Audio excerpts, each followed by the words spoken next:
Hello everyone, welcome to Education Flair. आज का जो एग्ज़ाम हुआ था पेपर 1 मॉर्निंग शिफ्ट का, हम सीडीपी वाला क्वेश्चन इस वीडियो में करेंगे। हालांकि टोटल क्वेश्चन तो नहीं मिल पाए हैं, 2-3 क्वेश्चन इसमें नहीं है, बाकी सारे क्वेश्चन हैं। इसके कराने का मेन पर्पज़ ये है कि जिसका कल एग्ज़ाम है, जिन स्टूडेंट का, वो लोग थोड़ा सा मोटिवेटेड हो पाएँ और देख पाएँ किस पैटर्न पे पेपर आया हुआ है। बहुत ज़्यादा टफ पेपर नहीं बन रहा है। चलिए देखते हैं यहाँ पर क्वेश्चन नंबर फर्स्ट से। पहला क्वेश्चन यहाँ पर पूछा गया था मॉर्निंग शिफ्ट में, पेपर 2 है ये। पहला क्वेश्चन है इसमें, 12 साल की अमाना हर बार डर जाती है जब शिक्षिका उसे ब्लैक बोर्ड पर गणित की समस्या का जवाब देने या हल करने के लिए कहती है, क्योंकि उसे डर है कि शिक्षिका उसे डांटेंगी और वह शर्मिंदा होगी। तो उसे इस प्रकार का डर है। फिर है जब सेकंड, ये तो दिया गया है, ये सही है क्योंकि 12 साल की एज है। तो आपको पता होगा कि सज़ा और दंड और साथ में प्रशंसा वाली जो एज होती है समाज में, जिसमें समाज का बच्चे फिक्र करते हैं। फिर देखते हैं, जब छात्र असुरक्षित और चिंतित महसूस करते हैं तो उनकी शिक्षा पर प्रतिकूल प्रभाव पड़ता है।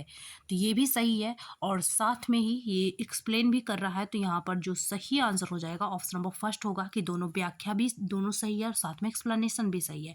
यहाँ पर उसने क्या बोल दिया, ये देखिए, जिनका कल एग्ज़ाम है वह शर्मिंदा है, मतलब कि उसे समाज का ज़्यादा डर है, जो होती है प्रशंसा की एज, और बच्ची है 12 साल की, इसीलिए ये वाला है। तो ये सही है, दोनों सही है, व्याख्या भी करता है ये। नेक्स्ट क्वेश्चन देखिए, यहाँ पर क्या पूछा गया था। ये बेस्ड था, पहला वाला जो क्वेश्चन था वो नैतिक मोरल डेवलपमेंट वाले थ्योरी पर। फिर एक समावेशी कक्षा में शिक्षक, इंक्लूसिव जो क्लासरूम होता है उसमें जो शिक्षक होता है वो क्या करता है, कमियों की पहचान नहीं, अलग अलग, ये फिर गलत है, क्षमताओं के आधार पर बच्चों को बांटना, बच्चों की विभिन्न आवश्यकताओं के अनुरूप जो पाठचर्या है और उनको संशोधित करना। तो जब भी मैं पढ़ाई थी, हमेशा मैं आपको बोली थी कि जो मॉडिफाई हो सके करिकुलम है, वहाँ पर जो टीचिंग लर्निंग मटेरियल्स वगैरह हैं, टीचिंग मेथड है, इनमें जब मॉडिफिकेशन होगा तभी ये सही रहेगा, क्योंकि ये इंक्लूसिव एजुकेशन है। मतलब कि यहाँ पर ये समावेशी शिक्षा, ऐसा क्लासरूम होता है जिसमें हर तरीके के बच्चे होते हैं, और जब हर तरीके के बच्चे होंगे तो टीचिंग मेथड थोड़ा सा अलग अलग होना चाहिए, क्योंकि हर बच्चे के सीखने का तरीका भी अलग अलग होगा। थर्ड ऑप्शन यहाँ पर इसलिए सही होगा। फिर है क्वेश्चन, और देखते हैं यहाँ पर, ये क्वेश्चन पूछा गया था कथन और कारण वाला। तो देखते हैं यहाँ पर क्या है, वर्ग समावेशन, फिर वही है इंक्लूसिव वाला। फिर है, लोकेश को एक संकल्पना को दूसरी संकल्पना के उपसमूह के रूप में वर्गीकृत करने में क्या हो रही है, परेशानी हो रही है। फिर है, यह समझना कि भावनाएं स्मृति और सीखने को कैसे प्रभावित करती हैं, स्वयं विनियमित सीखने को संसाधित कर सकता है। मतलब कि सेल्फ रेगुलेशन, यही तो बोलते हैं वाइगोत्स्की कि सेल्फ रेगुलेशन सीखने को संसाधित करता है, सीखने को के तरीके को अच्छा करता है। तो ये तो सही है। फिर यहाँ पर बोला जा रहा है, एक संकल्पना को दूसरी संकल्पना के उप समूह में वर्गीकृत करने में परेशानी होती है, तो ये भी सही है। तो यहाँ पर जो सही आंसर हो जाएगा ऑप्शन, लेकिन एक्सप्लेनेशन आप दिख रहा होगा कि कोई इनमें संबंध आपस में नहीं दिख रहा है। तो यहाँ पर दोनों सही है, लेकिन अलग अलग तो दोनों सही है, लेकिन एक्सप्लेनेशन नहीं है। यहाँ पर हो जाएगा सेकंड ऑप्शन सही, दोनों सही है, एक्सप्लेनेशन नहीं है। नेक्स्ट देखते हैं, यहाँ पर ये क्वेश्चन है जीन पियाजे से पूछा गया था। तो क्वेश्चन क्या है, जीन पियाजे के संज्ञानात्मक विकास के अनुसार, तो संज्ञानात्मक क्रियाओं के वर्तमान स्तर पर निर्भर करते हैं, क्योंकि इन्होंने संज्ञानात्मक विकास दिया है। तो कोई भूमिका, यहाँ पर बोला जा रहा है कि कोई भूमिका नहीं होती। क्या कोई भूमिका नहीं होती? संज्ञान का मतलब बुद्धि, दिमाग, सोच से होता है ना। तो जो अनुभव होते हैं वो बच्चों के संज्ञानात्मक क्रियाओं के वर्तमान स्तर पर निर्भर करते हैं। ऐसे क्वेश्चन करवाई हूँ मैं संज्ञानात्मक जीन पियाजे वाले वीडियो में, देख सकते हैं आप जाके, जिसमें मैं ये करवाई थी कि जीन पियाजे से पूछे गए 2018 से 2024 तक के टोटल क्वेश्चन। फिर क्वेश्चन नंबर यहाँ पर 5 है कि एक समावेशी कक्षा में, फिर वही आया समावेशी शिक्षा, फिर सभी पाठचर्या अनुकूलन, मतलब कि मॉडिफिकेशन उसमें हो सके, शैक्षिक मानकों को विशेष बच्चों के लिए निम्न स्तर के लिए निर्देशित किया जाना चाहिए। तो क्या ऐसा किया जाना चाहिए? यहाँ पर अलग अलग बच्चों को देखिए, विशेष बच्चों के लिए अलग, निम्नतर बच्चों के लिए मतलब कि क्या विशेष सिर्फ बच्चे और निम्नतर बच्चों के लिए ही किया जाना चाहिए? तो ये गलत है। जो शैक्षिक मानक बनाए जाते हैं, अगर कोई मानक आप बना रहे हैं तो वो सिर्फ स्पेशल चिल्ड्रन या फिर स्टैंडर्ड चिल्ड्रन को देख के नहीं बनाएंगे, सारे तरीके से बनाएंगे, क्योंकि ये क्लासरूम देख लीजिए समावेशी है। तो ये तो गलत हुआ। फिर है विशेष बच्चों की मुख्यधारा की कक्षा में सीखने की कोई संभावना नहीं है, गलत है। क्या स्पेशल चिल्ड्रन क्लासरूम में जो सीखते नहीं हैं, गलत है ये भी। तो दोनों गलत है, फोर्थ ऑप्शन यहाँ पर सही हो जाएगा। नेक्स्ट देखते हैं क्वेश्चन नंबर यहाँ पर 6 है कि 10 साल की काकुली गणित के एक कठिन सवाल से जूझ रही है, फिर उसके समस्या समाधान कौशल को बढ़ाने के लिए उसकी शिक्षिका क्या कर सकती है। अगर कोई गणित के कठिन सवाल से स्टूडेंट मतलब जूझ रहा है तो क्या कर सकते हैं आप इसका फोल्डिंग खोजिए। थर्ड ऑप्शन सही हो जाएगा, क्योंकि मैं बोली थी कि जब ये इनका वाइगोत्स्की वाला पढ़ा रही थी उसमें बोली थी कि जहाँ भी इसका फोल्डिंग दिखे, अगर नहीं समझ में आ रहा कुछ तो आप सर्च लगा दीजिए। और साथ में अगर किसी को प्रॉब्लम हो रही है तो वहाँ पर आप क्या करेंगे, हेल्प करेंगे, और हेल्प ही तो इसका फोल्डिंग है। तो थर्ड ऑप्शन सही हो जाएगा। नेक्स्ट देखते हैं, ये क्वेश्चन है, प्रत्येक बच्चे को खेलने और प्रयोग करने और अपनी दुनिया में खोज करने के एक्सप्लोरेशन के अनुभव मिलने चाहिए। ये तो आपको पता ही होगा कि ये तो सही है। फिर है बचपन एक सार्वभौमिक निर्माण है। तो क्या जो बचपन होता है, चाइल्डहुड होता है, वो यूनिवर्सल कंस्ट्रक्ट होता है? क्या सारी चीज़ें इसमें कंस्ट्रक्ट हो जाती हैं, बन जाती हैं केवल बचपन में ही? तो ये इसको हम हालांकि गलत लेंगे और ये वाला सही होगा, लेकिन ये थोड़ा सा कन्फ्यूज़न वाला क्वेश्चन है। अगर हम बेस की बात करें तो बेस के लिए सारे जो बेसिस होते हैं वो बचपन में ही बन जाते हैं, लेकिन अगर हम बोलें कि सब कुछ निर्माण इसी एज में हो जाता है तो ये नहीं होगा। तो फर्स्ट ऑप्शन ए सही है, आर गलत है। थर्ड वाला ऑप्शन सही हो जाएगा, लेकिन इसमें 5% डाउट वाला ये क्वेश्चन है। नेक्स्ट देखते हैं, यहाँ पर क्वेश्चन है कि प्रगतिशील शिक्षा के हिमायती निम्नलिखित में से किस कथन से सहमत होंगे। तो जो प्रगतिशील शिक्षा है, प्रोग्रेसिव एजुकेशन है, उसमें किस तथ्य से सहमत होंगे। तो देखते हैं यहाँ पर, बच्चे स्वाभाविक रूप से अच्छे होते हैं, उन्हें समाज भ्रष्ट करता है, तो ये गलत है, इससे नहीं सहमत होंगे। असभ्य होते हैं बच्चे स्वाभाविक रूप से, ये भी गलत है। एलिमिनेशन मेथड लगाते आप तो हो जाता। जिनका कल एग्जाम है इसी तरह से आप पेपर करिएगा, एलिमिनेशन मेथड जरूर लगाइएगा। फिर बच्चे एक सामाजिक, सांस्कृतिक, आर्थिक संदर्भ में पैदा होते हैं और उन्हें ये प्रभावित करते हैं। तो थर्ड ऑप्शन सही हो जाएगा, किसके अनुसार, वाइगोत्स्की। और ये सही भी होता है, केवल वाइगोत्स्की के हिसाब से नहीं। अगर कुछ भी ना पता होता, जैसे वाइगोत्स्की का थ्योरी पढ़ा होता, तब भी वो इस बेस पर इसको लगा सकता था। अगर आपको ना समझ में आए, किसी साइंटिस्ट ने कुछ बताया है तो उसी के बेस पर सही लगा दिया करिए। नेक्स्ट, फिर ये वाइगोत्स्की का क्वेश्चन है, लियो वाइगोत्स्की के सिद्धांत का पालन करते हुए एक शिक्षक को सांस्कृतिक उपकरण, सामाजिक सांस्कृतिक सिद्धांत ही दिया है, तो इसको डिस्करेज कैसे कर सकते हैं, गलत है। कंठस्थ करना फिर गलत है, और दूसरों के साथ प्रतिस्पर्धा करना, मैं इसको पढ़ाई थी कि कंपटीशन जो होता है उसे इनकरेज नहीं करना है, इससे बच्चों के अंदर जेलसी आती है, बच्चे दुश्मनी की वजह से कुछ भी किसी भी हद तक जा सकते हैं, तो ये नहीं होता। ऑप्शन नंबर 4 सही हो जाएगा, विद्यार्थियों के साथ पारस्परिक अध्यापन, मतलब कि यहाँ पर जो प्रैक्टिस है ग्रुप में करते रहना चाहिए। फोर्थ ऑप्शन सही हो जाएगा, पारस्परिक, एक दूसरे के साथ सीखना। तो यही तो ये बोलते हैं कि समाज से सीखना, परिवेश से सीखना, एक दूसरे के साथ सीखना।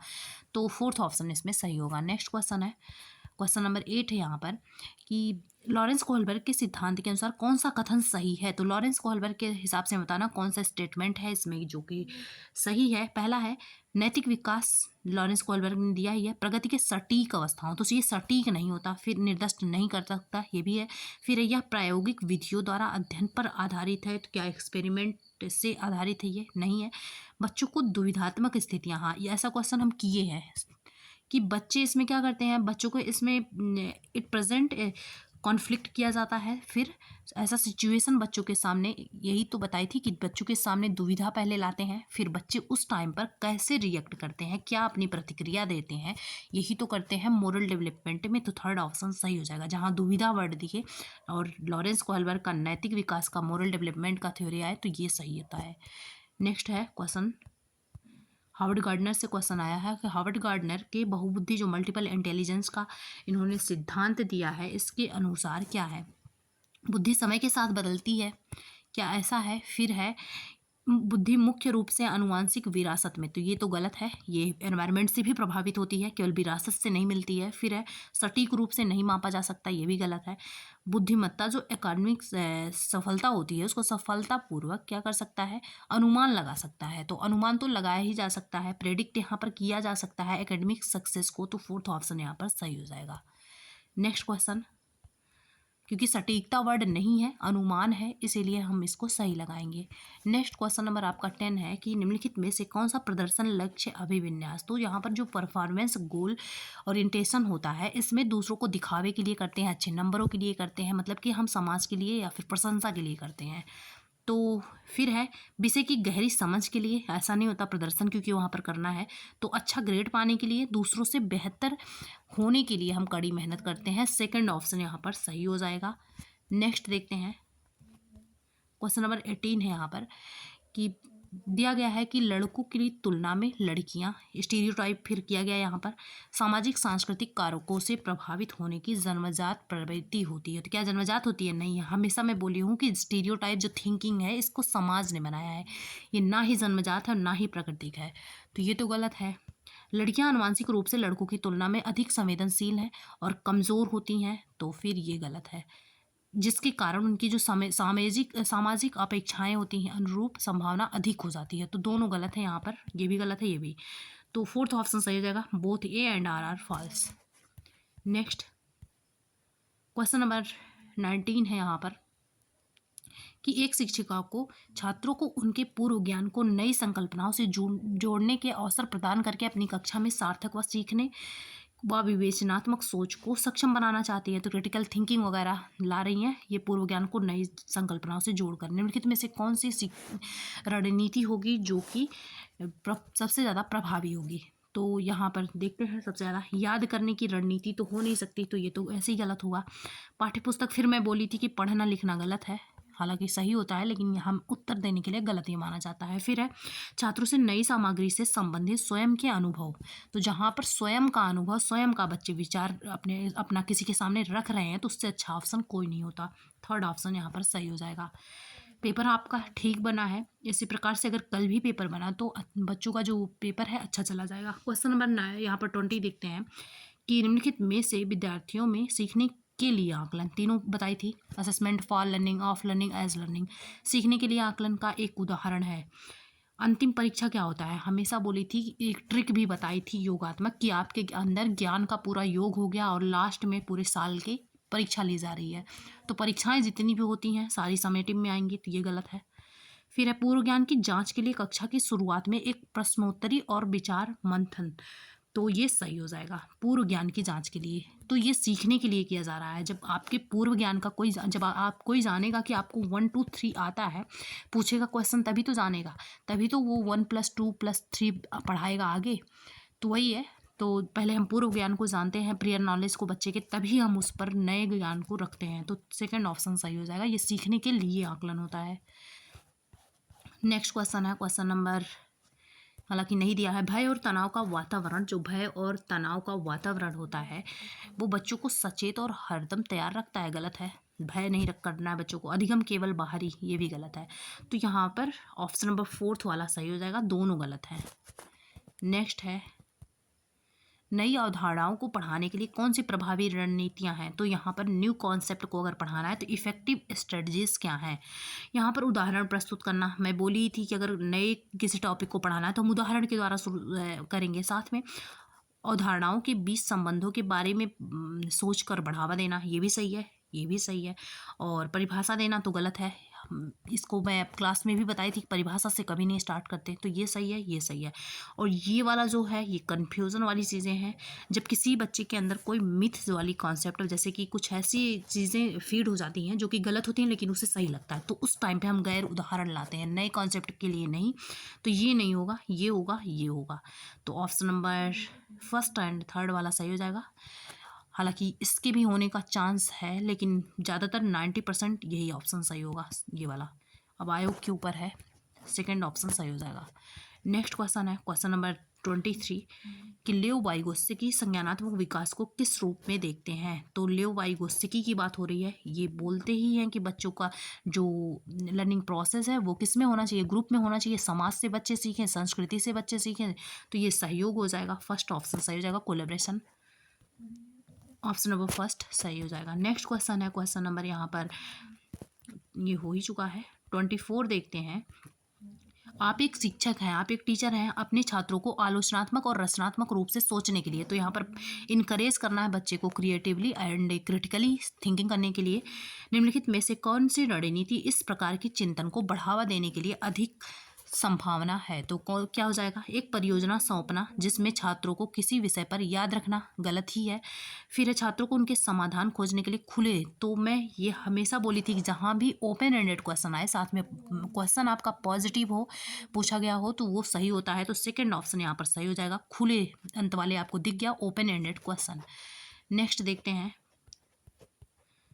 क्वेश्चन नंबर 25 है यहाँ पर।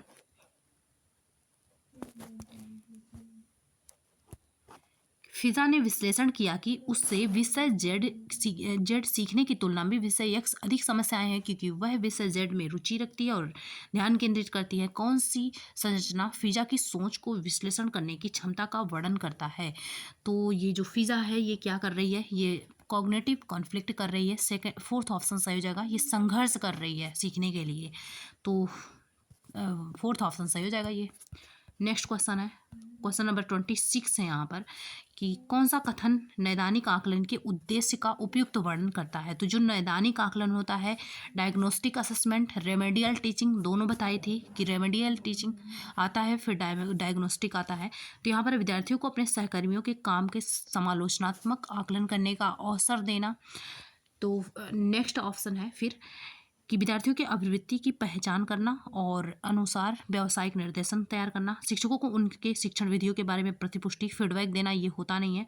उन छात्रों की पहचान करना, तो जो डायग्नोस्टिक होता है उसमें पहचान होता है, पहचान किया जाता है। तो पहले यही बोली थी ना कि पहले डायग्नोस्टिक आता है फिर रेमेडियल आता है। तो डायग्नोस्टिक में क्या होता है, बच्चों के प्रॉब्लम को पहचाना जाता है। तो जहाँ पहचानने की बात होगी, फोर्थ ऑप्शन सही हो जाएगा, पहचान करना। और रेमेडियल जो टीचिंग होता है, इसमें उपचार किया जाता है। जब प्रॉब्लम पता चल जाती है तो इसके बाद उसको दूर किया जाता है, तो वो रेमेडी हो जाता है। लेकिन जो प्रॉब्लम ढूंढा जाता है उसे बोला जाता है डायग्नोस्टिक असेसमेंट। तो यहाँ पर फोर्थ ऑप्शन सही हो जाएगा। नेक्स्ट क्वेश्चन देखते हैं, क्वेश्चन नंबर 27 है यहाँ पर। हालांकि अंतर समूह व्यक्तिगत विभिन्नताओं की संभावना मौजूद है, फिर भी स्वलीनता जो ऑटिज्म होता है, यहाँ पर बोला जा रहा है कि इंट्रा जो ग्रुप इंडिविजुअल डिफरेंसेस है, हालांकि ये होता है, लेकिन स्वलीनता क्या हो सकता है? तो पहला है सामाजिक भावात्मक पारस्परिक उपलब्धि प्राप्त करते हैं, तो ये नहीं होगा। फिर होगा उन्नत संवाद, ये भी नहीं है, संवाद में अच्छी नहीं, थोड़ा सा ऑटिज्म जो होता है वो रिपीट करते हैं वर्ड को। दिनचर्या और चरणों का सख्ती से पालन, ये भी नहीं होगा। कल्पनाशील खेल के उच्चतर कौशलों का प्रदर्शन, तो जो चीज़ें यहाँ पर बेस्ड हैं इमेजिनेशन पर, तो ये इसमें ये अच्छे हो सकते हैं। बाकी यहाँ पर पारस्परिकता का मतलब ये होता है किसी से बातचीत करना, यहाँ पर एक दूसरे से घुलना मिलना, तो ये चीज़ें होंगी नहीं, क्योंकि इनमें जो वर्ड होते हैं ये बार बार रिपीट करते हैं, इसलिए इमेजिनेशन वाली चीज़ों में ये अच्छे हो सकते हैं। तो फोर्थ ऑप्शन यहाँ पर सही हो जाएगा। नेक्स्ट क्वेश्चन है, क्वेश्चन नंबर 28 है यहाँ पर। जीन पियाजे को मानता है, तो जीन पियाजे क्या है? आत्मकेंद्रित वाग, ईगोसेंट्रिक स्पीच, ये लास्ट डे वाले एग्जाम में भी मैं लास्ट डे वाले वीडियो में भी बताई थी, जिसमें 2018 से 2024 तक के टोटल क्वेश्चन कराई थी। तो इसमें बताई थी कि ईगोसेंट्रिक जो होता है ये किससे संबंधित है? कॉग्निटिव डेवलपमेंट, जीन पियाजे, तो ये हो जाएगा फर्स्ट ऑप्शन। और साथ में लेव वाइगोस्की क्या बोलते हैं? सेल्फ रेगुलेशन वर्ड, कि खुद को, जब बच्चे खुद से बातें कर रहे होते हैं तो मतलब सेल्फ रेगुलेट कर रहे होते हैं, खुद को जान रहे होते हैं, तो ये बोलते हैं प्राइवेट स्पीच। तो यहाँ पर फर्स्ट ऑप्शन सही हो जाएगा, प्राइवेट स्पीच और कॉग्निटिव, ये विनियमित में प्रभावी, फर्स्ट ऑप्शन सही है। नेक्स्ट है क्वेश्चन नंबर 29 है यहाँ पर। प्रगतिशील शिक्षा के हिमायती, ये हम कर चुके हैं, और यहाँ पर ये वाला भी कर चुके हैं। ऑलमोस्ट आपके जो क्वेश्चन है वो हो चुके हैं। कुछ 2-4 क्वेश्चन इसमें मिसिंग थे क्योंकि वो नहीं मिल पाए। ओके, मिलते हैं नेक्स्ट वीडियो में। आपसे भी टेंशन मत लीजिएगा, पेपर आपको दिख रहा होगा मॉडरेट लेवल का है। हाँ, कुछ 2 से 4 क्वेश्चन ज़रूर टफ आएंगे आपके पेपर में, क्योंकि बनाया इस पर्पज़ से जाता है कि 30 में 30 रेयर ही कोई कर पाए, बनाया ही इस पर्पज़ से जाता है कि 30 में 30 ना कोई जल्दी कर पाए। तो इसलिए कुछ कन्फ्यूज़न वाले जो क्वेश्चन होते हैं वो डाल दिए जाते हैं। लेकिन आप अगर 25-26 नंबर लाते हैं और हर पार्ट में ऐसे 20 से 25 तक लेके आते हैं, तब भी आप आराम से ईजिली पास हो जाएंगे। सो मोटिवेटेड रहिए, कोई पेपर बहुत टफ नहीं बन रहा है, बस ये उम्मीद करिए कि कल भी ऐसे पेपर बने। Okay, thanks for watching.